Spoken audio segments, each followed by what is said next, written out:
Kejadian pasal 11 Menara Babel. Adapun seluruh bumi satu bahasanya dan satu logatnya. Maka berangkatlah mereka ke sebelah timur dan menjumpai tanah datar di tanah Sinear, lalu menetaplah mereka di sana. Mereka berkata seorang kepada yang lain, "Marilah kita membuat batu bata dan membakarnya baik-baik." Lalu bata itulah dipakai mereka sebagai batu yang tergala-gala sebagai tanah liat. Juga kata mereka, "Marilah kita dirikan bagi kita sebuah kota dengan sebuah menara yang puncaknya sampai ke langit, dan marilah kita cari nama supaya kita jangan terserak ke seluruh bumi." Lalu turunlah Tuhan untuk melihat kota dan menara yang didirikan oleh anak-anak manusia itu. Dan ia berfirman, "Mereka ini satu bangsa dengan satu bahasa untuk semuanya. Ini barulah permulaan usaha mereka. Mulai dari sekarang apapun juga yang mereka rencanakan tidak ada yang tidak akan dapat terlaksana. Baiklah kita turun dan mengacau balaukan di sana bahasa mereka, sehingga mereka tidak mengerti lagi bahasa masing-masing. Demikianlah mereka diserahkan Tuhan dari situ ke seluruh bumi, dan mereka berhenti mendirikan kota itu. Itulah sebabnya sampai sekarang nama kota itu disebut Babel, karena disitulah dikacau balaukan Tuhan bahasa seluruh bumi, dan dari situlah mereka diserahkan Tuhan ke seluruh bumi. Keturunan Sem. Inilah keturunan Sem. Setelah Sem berumur 100 tahun, ia memperanakan Arpakshad 2 tahun setelah Arba itu. Sem masih hidup 500 tahun setelah ia memperanakan Arpakshad, dan ia memperanakan anak-anak lelaki dan perempuan. Setelah Arpakshad hidup 35 tahun, ia memperanakan Sela. Arpakshad masih hidup 403 tahun setelah ia memperanakan Sela, dan ia memperanakan anak-anak lelaki dan perempuan.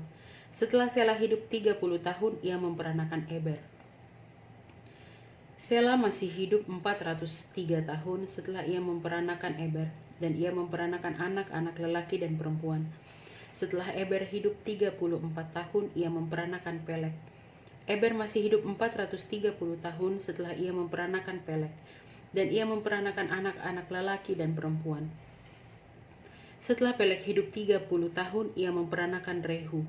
Pelek masih hidup 209 tahun setelah ia memperanakan Rehu, dan ia memperanakan anak-anak lelaki dan perempuan.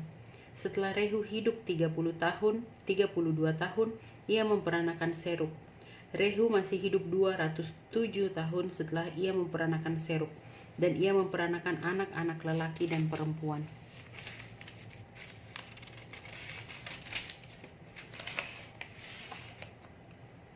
Setelah Serug hidup 30 tahun, ia memperanakan Nahor.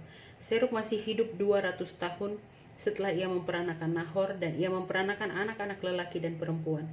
Setelah Nahor hidup 29 tahun, ia memperanakan Terah. Nahor masih hidup 119 tahun setelah ia memperanakan Terah, dan ia memperanakan anak-anak lelaki dan perempuan. Setelah Terah hidup 70 tahun, ia memperanakan Abram, Nahor, dan Haran. Daftar keturunan Terah. Inilah keturunan Terah. Terah memperanakan Abram, Nahor, dan Haran memperanakan Lot. Ketika Terah ayahnya masih hidup, matilah Haran di negeri kelahirannya di Ur Kasdim. Abram dan Nahor kedua-duanya kawin. Nama istri Abram ialah Sarai, dan nama istri Nahor ialah Milka. Anak Haran ayah Milka dan Yiska. Sarai itu mandul, tidak mempunyai anak. Lalu Terah membawa Abram anaknya serta cucunya Lot, yaitu anak Haran, dan Sarai menantunya, istri Abram anaknya. Ia berangkat bersama-sama dengan mereka dari Ur Kasdim untuk pergi ke tanah Kanaan. Lalu sampailah mereka ke Haran dan menetap di sana. Umur Terah ada 205 tahun, lalu ia mati di Haran.